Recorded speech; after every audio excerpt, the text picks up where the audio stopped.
Aqui a nossa introdução, Cantando sobre os Ossos. Gente, esse livro ele é muito bom, sabe? Se eu pudesse, eu queria ir lendo o livro todo por aqui, mas não vai ficar muito cansativo, né? Vão dar muitas horas aqui, e aí quando você está num vídeo muito longo, muitas vezes você não capta ali a informação, tá? Mas é um livro assim muito gostoso de ler e muito rico, na verdade, de conhecimento. Não há tanto mistério, né? E também não é coincidência a gente trazendo aí a história das das mulheres mais velhas, o que são ricas aí em sabedoria. Antigamente tinha ali um respeito maior, né, pelas pessoas que já estavam no arquétipo da anciã, né, as mulheres que estavam no arquétipo da anciã. E tem esse respeito porque elas têm uma sabedoria que você pode ler o livro aí que for, né, a gente tem aí um vasto conhecimento, não é só emprenhar pelos ouvidos da internet. O verdadeiro autoconhecimento, ele precisa que você mergulhe em estudar, em ler. E aí não é tanto mistério que isso hoje seja seja algo, né, que de uma forma ou de outra foi meio que banalizado, né? Hoje as relações, elas estão muito artificiais. Hoje o natural é dito como diferente, que você tem que ir seguindo uma modinha, né, uma moda aí, e não tem o caminho, na verdade, é a naturalidade. E eu não estou dizendo aqui que eu tenho que ser zen, eu tenho que meditar toda hora, eu tenho que. Não é sobre isso. É sobre enxergar que o natural, isso aqui, ó, isso aqui, isso aqui é o mundo. Que o natural, ele nos preenche, que os elementais nos preenchem, que nós somos isso aqui. Então, quando a gente começa a fazer esse resgate, muitas vezes em atendimento eu digo assim, começa a andar com os pés no chão. Não estou falando para a pessoa ir andar na rua, né, de qualquer jeito, de pé no chão, não, mas dentro de casa começa a colocar o pé no chão, para dar uma voltada aí para as raízes, para o sentir. Muitas vezes o que a pessoa tem não é problema de saúde nenhum, é falta de conexão consigo mesma. É a alma gritando e dizendo assim, chegou o momento de você se conectar com você. E aí, a gente voltando aqui, né, para essa parte do livro, Mulheres que correm com os lobos, mitos e histórias do arquétipo da mulher selvagem, porque esse livro, ele traz histórias, ele traz mitos e ela traz também a interpretação dos arquétipos. E essa questão dos arquétipos é muito interessante porque isso é coletivo, tá?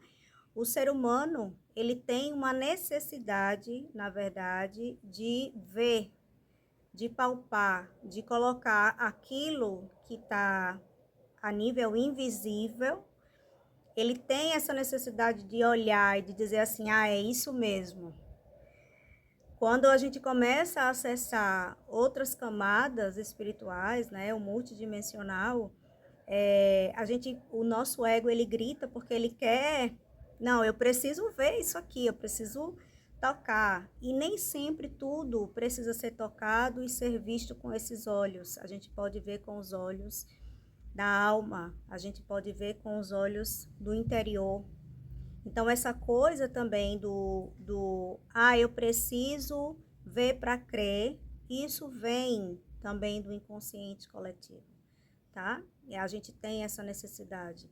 Por isso que muitas vezes, porque tudo é energia. Então, por exemplo, esse arquétipo da mulher selvagem, né?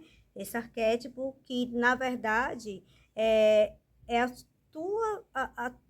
a tua energia de força, a energia, a mulher que talvez você é e que você pode não estar vivendo isso na sua vida, ou se você está vivendo isso, maravilha, que você tem essa energia e esse feminino.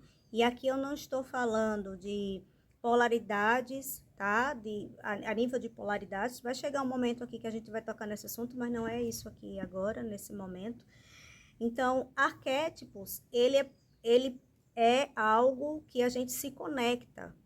Então, se eu disser, se a gente fala de Jesus, o que é que Jesus, qual é a mensagem? O que é que o inconsciente coletivo, o que é que nós fomos educadas sobre Jesus? Então, essa mensagem do que a gente traz sobre Jesus, aí você vai ali para as imagens, né? Vamos dizer assim. Então, para a gente não fugir do tempo, que se deixar, eu falo de várias coisas ao mesmo tempo. Aquariano já sabe, né? Vai sem freio. Então, vamos lá. Mulheres que correm com os lobos, mitos e histórias do arquétipo da mulher selvagem foi inspirado em meu estudo sobre a biologia de animais selvagens, em especial os lobos. Os estudos dos lobos, Canis lupus e Canis rufus, são como a história das mulheres no que diz respeito à sua vivacidade e à sua labuta. Então, ela traz o arquétipo aqui também do lobo, porque a mulher selvagem e o lobo têm as mesmas características, tá? Tem aquela a coisa ali da vivacidade e da labuta. Porque você, quando traz e desperta essa energia dentro de você, parece que o mundo ele fica pequeno. Você não consegue se encaixar mais dentro de caixinha pequena da vida. Você não consegue. Você não consegue mais ficar num relacionamento que não te faz bem. Você não consegue mais ficar num trabalho que não te faz bem. Você não consegue mais seguir aquilo que talvez até hoje, na sua vida, até ontem na sua vida, para você era maravilhoso. Porque começa a ficar desconfortável. E aí, os lobos saudáveis e as mulheres saudáveis têm certas características psíquicas em comum: percepção aguçada, espírito brincalhão e uma elevada capacidade para a devoção. Os lobos e as mulheres são gregários por natureza, curiosos, dotados de grande resistência e força. São profundamente intuitivos e têm grande preocupação para com seus filhotes, seu parceiro e sua matilha. Têm experiência em se adaptar a circunstâncias em constante mutação. Têm uma determinação feroz e extrema coragem. No entanto, as duas espécies foram perseguidas e acossadas, sendo-lhes falsamente atribuído o fato de serem trapaceiros e vorazes, excessivamente agressivos e de terem menor valor do que seus detratores. Foram alvo daqueles que preferiram arrasar as matas virgens, bem como os arredores selvagens da psique, erradicando o que fosse instintivo, sem deixar que dele restasse nenhum sinal. A atividade predatória contra os lobos e contra as mulheres, por parte daqueles que não compreendem, é de uma semelhança surpreendente.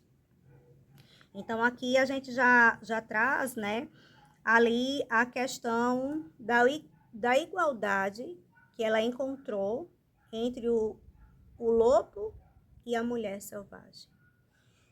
E ao longo, talvez nessa introdução, possa parecer meio confuso, mas quando a gente vai mergulhando ali, aqui dentro do livro, né, dentro do que todo o conteúdo que ela traz, a gente vai compreendendo por que é que ela está fazendo essa comparação, tá? Então, toda mulher, todo ser, mulher, homem, todo ser, ele tem uma intuição. Alguns têm uma intuição um pouco mais aguçada, né, por natureza, e outros têm essa intuição também, mas não tão aguçada, mas que, se trabalhada, ela fica ali aguçada. Tudo é questão de organizar a frequência vibracional, de organizar tudo a nível de consciência. E aí, quando a gente começa a seguir a nossa intuição, a gente leva muito o nome de louca, a gente leva muito o nome de não é isso não, isso é impressão sua, principalmente quem entra em relacionamentos conflituosos, principalmente quem tem familiares que são tóxicos, principalmente, tá? E aí, eu tô falando dessas duas polaridades porque é muito comum, né, isso acontecer, tá? Duas polaridades que eu falei é a questão da família e a questão do relacionamento, né? E aí, essa parte, né, desse tóxico, quando você começa, na verdade, a sintonizar aí, a trazer esse instinto de dizer assim, olha, por aqui a coisa tá meio errada. Você vai sendo ali, por alguns momentos, desacreditada, né? As pessoas, elas começam a dizer, ah, você faz medo, não sei de onde você tira isso. E daí a gente percebe que, no final das contas, é da natureza humana, tá? É da natureza humana. Então, você só está resgatando aquilo que você é. Ah, mas o fulano, ele era desse jeito e tá de outro jeito. Talvez aquele jeito que você conhece do fulano não era o fulano ou a fulana. Era o que ela tinha sido domesticada. Até por uma questão de sobrevivência ali, dos relacionamentos. E aí, isso é assunto para outro momento, mas a gente vai entrar nessa consciência também, tá? E aí vamos para o próximo vídeo.